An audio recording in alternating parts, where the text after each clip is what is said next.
Hello guys, welcome back to my another blog. तर आजच्या ब्लॉगमध्ये मी बनवते बोंबलाची चटणी. ते सुके बोंबील कोकणी लोकांना माहिती असते आणि माहीतच असेल सगळ्यांना. सो सुके बोंबलाची चटणी बनवते कारण आता संडे आहे आणि मम्मीचा पाय पण फ्रॅक्चर झाला आहे. सो मम्मी भाकरी तरी बनवली आहे मम्मीने उभी राहून कशी बसली, कारण मला भाकरी वगैरे बनवता येत नाही. सो मी आता बनवते बोंबलाची चटणी. ते पण मम्मीच मला गाईड करेल. सो त्या हिशोबाने बनवते. सो ही भाकऱ्या रेडी आहेत.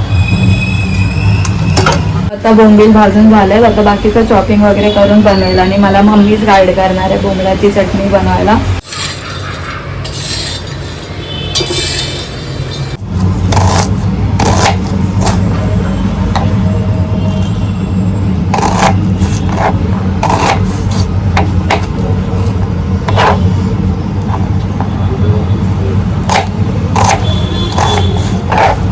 सो फटाफट मी हे सगळं आता चॉप करून घेते. सो आता मम्मी आले किचनमध्ये हेल्प करायला, कारण मला बोंबलाची चटणी बनवता येत नाही. सो मी तिलाच विचारून बनवणार.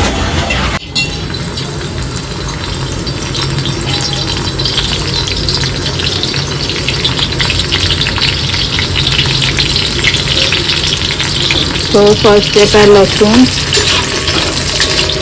त्याला थोडं हे करून घ्यायचं गोल्डन ब्राऊन. त्याच्यानंतर त्याच्यात एवढंच करायचं. मम्मी बोलते बस. टाकायचं ऑनियन,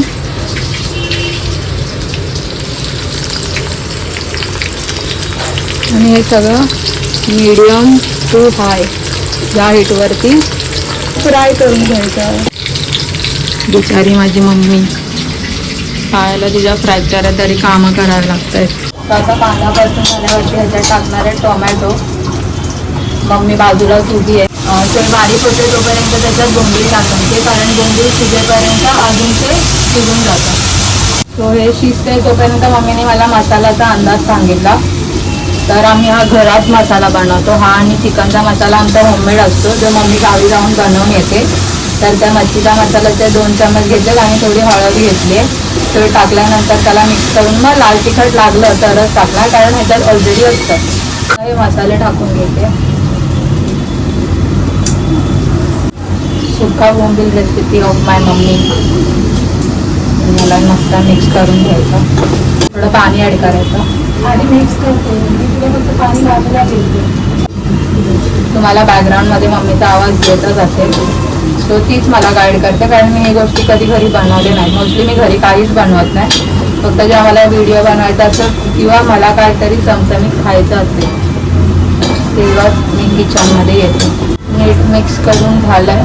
त्याच्यात थोडं पाणी टाकते, एकदम थोडं, 1-2 चमचे. अंदाजाने टाकू शकता आता जेवढे बोंबील असतील त्या हिशोबाने. थोडी पाण्याची गरज आहे अजून टाकते, कारण बोंबील शिजायला हवे. तर हा प्रोसेस नंतर ह्याच्यात येईल कोकम. वॉश करून टाकायला हवं. वॉश करून नाही टाकायचं, कारण मग त्याचा आंबटपणा जातो. सो थोडेफार तुमच्याकडे असतील तर, नाहीतर मग विकत आणेल. ॲज पर टेस्ट कोकम टाकायचे. सो हे असं मिक्स करून झाल्यावरती 5 मिनिटाला शिजवून घ्यायचं वाफेवरती. मी झाकून ठेवलंय. सो हे कुक होत आहे तोपर्यंत कोथिंबीर चॉप करून घेतली आहे. कोथिंबीर खूप मॅन्डेटरी असते. कोथिंबीर जेवणात एक वेगळी टेस्ट आणते. A few moments later. बंद करून ह्याच्यावरती टाकणार आहे कोथिंबीर. आता परत मिक्स करणार. सो बोंबलाची चटणी बनवून तयार आहे. मस्त लागते बोंबलाची चटणी. तुम्ही लोक एकदा ट्राय करा. That's it for today. And thank you for watching my video. Please do like, share and subscribe my channel. Bye bye. Take care.